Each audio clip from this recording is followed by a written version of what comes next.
Welcome back, Summoners. We are finally done with all the technical difficulties. Oh, did I say technical difficulties? You heard the ping in the back. It looks like the game is about to start. But once again, on behalf of production, this is Jason and Chris apologizing for the delay. So we have missed game 1 so far. SF5, they took the first game, and now we have moved past Champions Select, and we're into this second game of the series between SF5 and Team Infinity. Yeah, that's right. So once again, just to add on to his point, we are really, really sorry for what happened earlier, missing out on game 1 and, coming back on live and only to have the little bit of fussle that we have. But, don't be afraid because we are going to hop into action very, very quickly. But before that, let's take a look at the rankings as of today. SF5 is kind of leading the top of the table together with Mineski, both having 4 points. Alpha Ultimate is trailing closely behind with 3 points, and Team Infinite as well, still looking for their first victory in the GPL so far, trailing behind with no wins at all. And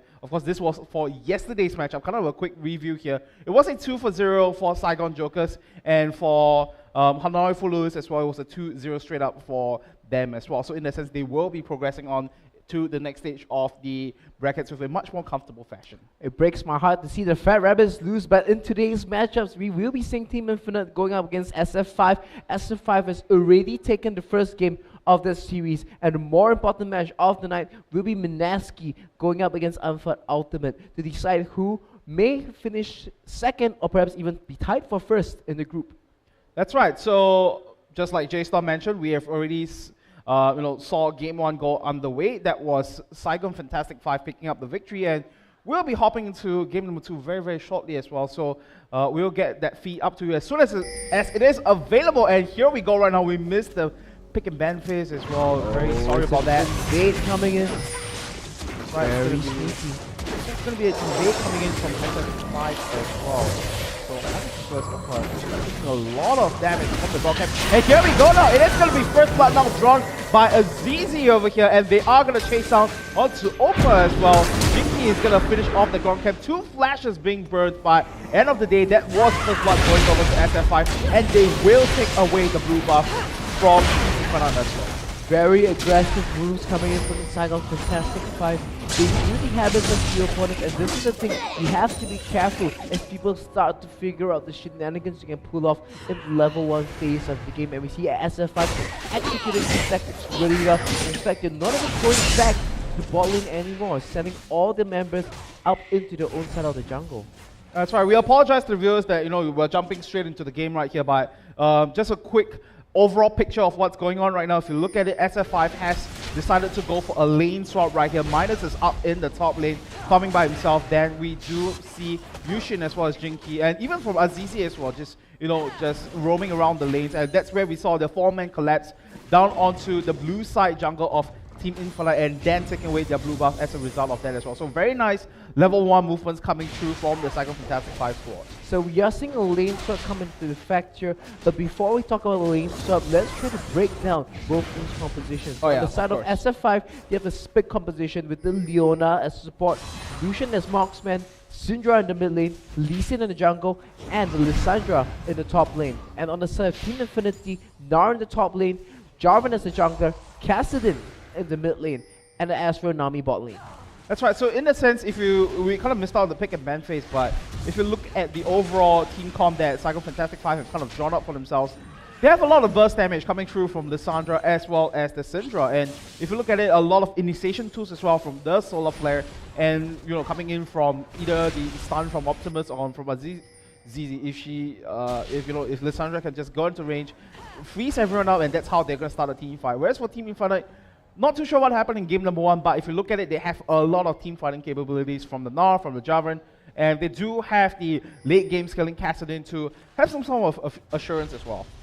Well, for Team Infinite, they have a lot of mobility around the map, and we actually see them making better use of the lane swap at the moment, getting lots of experience for the top laner, sending Jinky to safeguard him as well.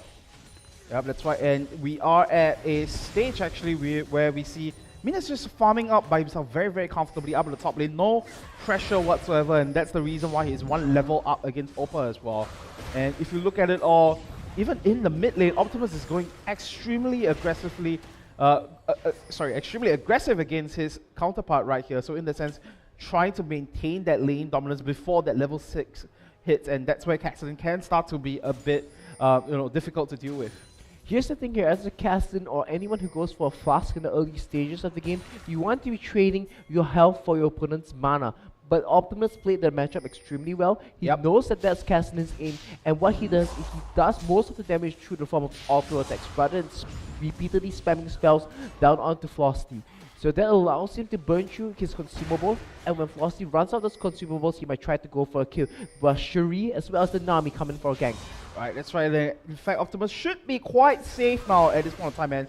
Hobbit's now level 2 against a level 5 Optimus here, getting tagged by the Sonic Wave as well, so got to be a bit careful there. Rerin is around the corner as well, so this is going to be the 4-man collapse. Jinky's still relatively healthy for this one, and there we go, the 3-man stun now comes in. Sherry's still alive, but he's going to go down to the red bar from Jinky, and there is going to be a 1-for-1 trade for the time being. Oppa is now coming in from the sidelines here, going to try to take him down, and Yushin is going to be there to back up the rest of the teammates here. Azizi still staying alive for the time being, but for how long, I'm not too sure. And they will be able to back off under the safety of their own turret. So Team Infinite getting aggressive early on with this 4-man group in the mid lane. They set up a trap with the top laner as well, and Jinky walks right into it. But good responses from Azizi as well as Optimus allow them to find a return kill. That's right, and I really like this response from Team Infinite as well. They saw for a fact that SF5 is going to have this tendencies group up very early on, so they follow suit as well. They do trade 1-for-1, but right now they do have this positional advantage to try to bring on some damage to the mid lane turret. 5-man stack, in fact, from Team Infinite in the mid lane. But here's the thing, when you go for a lane swap, the objective is to try to shut down your opponent's top laner as much as possible. And because Team Infinite, they grouped up so aggressively, Azizi has been able to pick up so much additional farm as well as experience over the Gnar on Renwin. That's right, and overall on the side of SF5, everyone is just so much more ahead as compared to their counterparts. If you look at just based on the AD carry alone, Mina's just up in the top lane, having a very good time by himself, just farming up very, very safely. And look at his lane freezing mechanic as well, just making sure that it does not extend past a certain part of the map, and making sure that he's just going to be very safe under that turret. So currently, Midas is considered by many to be the best AD carry in Vietnam, and he's showed us why with the statistics that he has put up so far. And in this lane swap scenario, we actually see him taking a 24 CS lead and a level lead over Infinity's Oppa. That's right, all across the board, everyone from Saigon Fantastic 5 is looking great in the first 7 minutes of the map. And Team Infinite, they knew somewhat on how to counter out the lane swaps here, but they're giving up so many advantages while they're trying to do that. So that's going to be a troublesome sign heading into the 10-minute stage. And of course, we are having these two teams, SF5, one of the top leading guys in the tables, going up against the bottom of the table here. So in that sense, they are the definite favorites to come into this one. But for Team Infinite here, it's almost so crucial for them to try to pick up a win here today. Well, the possibility of upset was there at first, but it looks like SF5, they're getting very far hit, and this is a tall dive. The ultimate goes in onto Hobbits, and it will be a kill for the Leona. That's why it's a very, very fast and decisive dive as well. Go in, go out, and that's how clean it is at this stage of the game. 3-1 now for SF5. They know for a fact that they have the level and the goal advantage. They're just so comfortable diving in for that one, and they got the kill nice and easy. And just look at the level difference. Azizi is level 6 already, and Redmond just hit level 4. The level differences between these top laners is going to create such a big gap between SF5 and his Team Infinite. You will have to put a lot of pressure for their jungler to be able to respond to this. That's right, and the thing to look at as well is that for Team Infinite, the only member not sort of affected from this whole lane swap shenanigan is going to be from Frosty in the mid lane, but the problem is that he is also one of those guys that need to sort of stay in lane, get those items in before he starts to be effective in the mid-game stages. But he tries to go in onto Optimus, chunks him down to about half health. Yushin shows his face, however, and will deter the aggression. I have to give credit to Yushin. Although he has been sacrificing a lot of levels, like we see supports do, he has been making the impact around the map. Yeah, that's right. And I was about to say there's not too much kill pressure from Frosty for the time being, so that's going to be something that Optimus should be able to exploit for the time being. If you see, there's a 10 CS lead now from Optimus as well. So in that sense, just making sure that he's keeping Frosty down as well. And Jinky now looking towards the mid lane, did not land the Q though. And right now it's going to be Mina's 2v1ing onto both Oppa as well as Hobbits did get taken down quite low here, but He is sitting on that BF sword though, so a lot more damage is going to come down from his end. But here comes the Leona. Yushin will be joining up with Minus in the bottom lane, and that's going to be putting some pressure onto the Astra. He's so far behind in terms of experience, in terms of goal. True shot barrage misses, in fact. Yeah, that's right. So that's the major ultimate blown on the side of Team Infinite, and some more space is going to be created for Minas as well. And of course, if you're just joining us, welcome to the Garden Premier League. This is going to be the first broadcast from 2015 as well. And I hope you'll be joining us at home. And Jinky gets taken down from the combined gang from Flossie and Sherry as well. So bringing something back to the table, always good for Team Infinite. Jinky got a little bit complacent in that situation, although you could say that the vision control around the area wasn't too good. He did have some walls down, but nonetheless, the mobility coming from Team Infinite is something that SF5 has to watch out for. And Jinky didn't respect that, and he got punished. That's right, so getting a bit too comfortable there. Speaking about the dive. Yeah, speaking about comfortable, Azizi just going up all ham in the top lane, knowing that he had enough damage to bring Rerin down, and that was exactly what happened there. Nice and easy kill once again for the top laner from SF5. 1-0-3. I think he's going to itemize into that Morello Nomicon very, very shortly, but right now in the mid lane, we do get some action. Flossie going to go ham in onto Optimus, bringing him down to about half health, but do not have the damage to quite finish him off yet.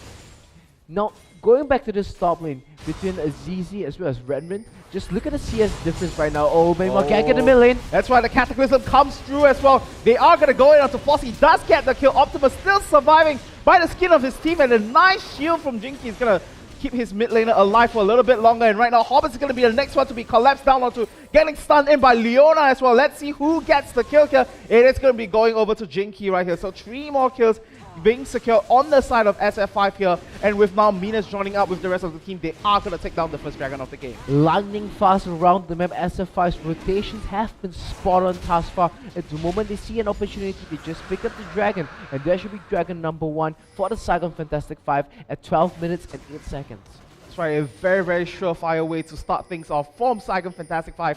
5 kills advantage and a 4,000 gold lead, as well as the first dragon in the back, is a huge way to start off the game here as they look to collapse onto Opa once more. Let's see if this tower dive is going to be, it's going to be relatively quick and successful as well. Opa's going to go down to Minus, and we did see Yushin go down to the turret as well. So a little bit of miscalculation here. Jinky's going to wall jump over the wall here, but you're not going to run away from the castle then, my friend. Sherry's going to come in for the chase as well. Looks like Jinky will be chased down right here, getting hunted down by Flossie right here. So some return kills coming in from Team Infinite, but we did see actually the top lane turret going down thanks to Azizi.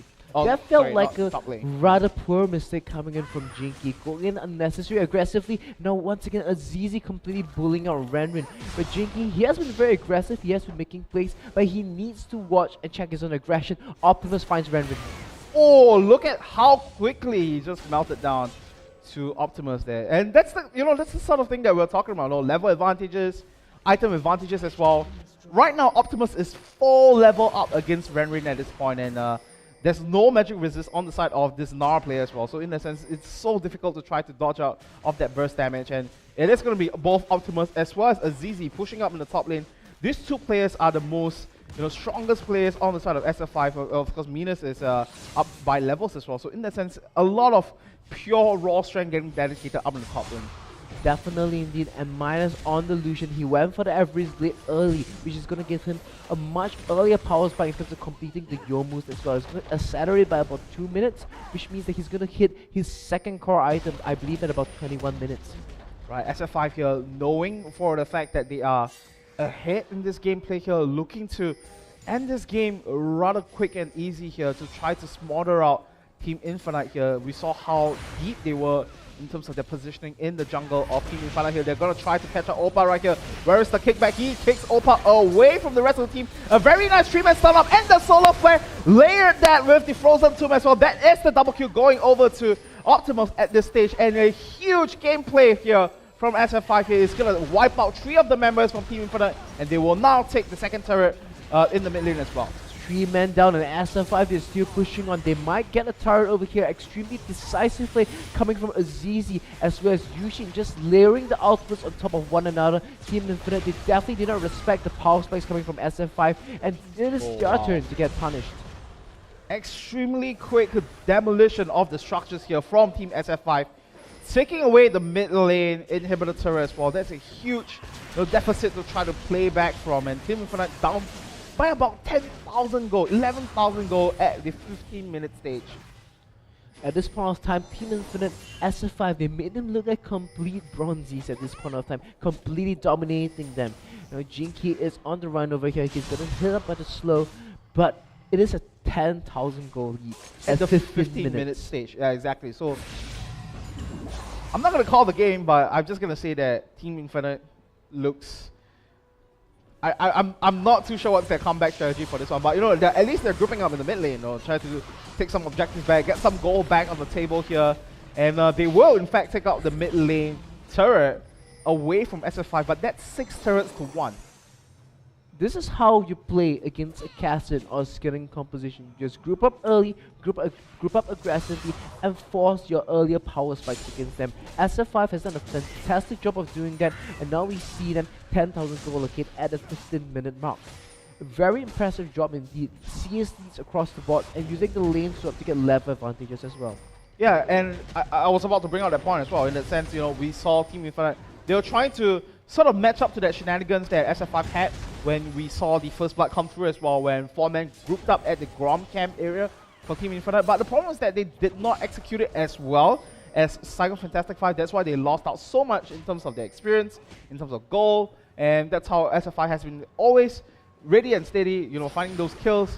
And SF5 here having an 8-kill lead here, gonna look for the teleport down here as well. And here we go now. Where's the kickback down to Opa? They do get it. Frozen Tomb gonna come in to layer that in as well. Jinky's gonna try to come in here to try to catch up Hobbits here. Look at the amount of burst damage that's gonna go down to him, and they're gonna go get the kill over to Minas here. And there is a very, very clean 3-for-0 tower dive here as well. They are looking for more here. Renren's gonna go down here. That's the double kill going over to Minus as well. So that is a 4-for-0 trade here. They will take out the mid lane inhibitor as well. SF5 extremely aggressive, extremely decisive, moving into the opponent's jungle and using the long-range spells to catch out the opponents. That was an extremely well-placed insect kick coming from Jinky, catching out Opa from Team Infinite and allowing the 3-for-0 to start on the side of SF5. Ooh, we did see Sherry getting tagged in by the Sonic Wave as well. Two-shot barrage gonna come through, and this might be the fight that Team Infinite is looking for here. A couple of flashes being blown on the side of SF5 here. Sherry has already gone down to the combined damage from SF5 here. Minas still fighting very strongly in this one. Will they be able to chase onto SF5 though? I don't think they want to venture into unfamiliar territory right here. SF5 still running for their lives here. Frosty still knows where Jinky is, but decided not to chase in here. So they will concede over that kill over and just minimize the amount of damage down. And here's the thing, with super minions pushing down onto your base before the 20-minute mark, it's going to be extremely difficult for Team Infinite to have any hold on the map anymore. So this is going to allow SF5 to take whatever objectives they wish, and this is Dragon number 2 being taken by them. That's right, they are going to collapse around the area here. Team Infinite trying to maintain some vision around the area. In fact, they are going to start off at the Dragon Pit as well. But Minus as well as Jinky, all of them are around the area here. Where is the collapse coming down through?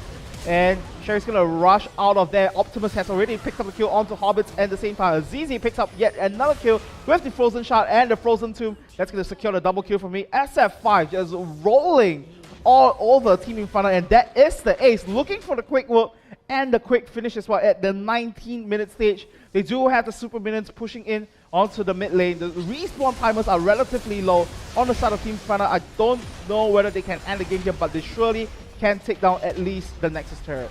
Talking about fast work, that I believe this should be the fastest game in this season of GPL just yet. SF5 absolutely blowing through the opponents, and here we go onto the Nexus. Sherry instantly melted. That's right, that's the double kill now for Minus. Will we get the triple? That is the triple, I think. And they will be able to end the game right here. Sorry, that was the double, but it doesn't matter. 19 minutes, they don't even have the time to surrender. Definitely, indeed. There was no chance for Team Infinite to surrender, or that was merciless. I'm gonna say that was merciless. Sometimes I describe a game as brutal. Sometimes I describe it as a slaughter. But that was a mercy killing coming from SF5. They knew they were the better opponents, and they ended Team Infinite's misery under 20 minutes. Yeah, you know, I wasn't too sure what happened in game number 1, but that was an extremely dominant, performance from SF5 right there, showing the fact that, why they are contesting for the top of the tables in this group here.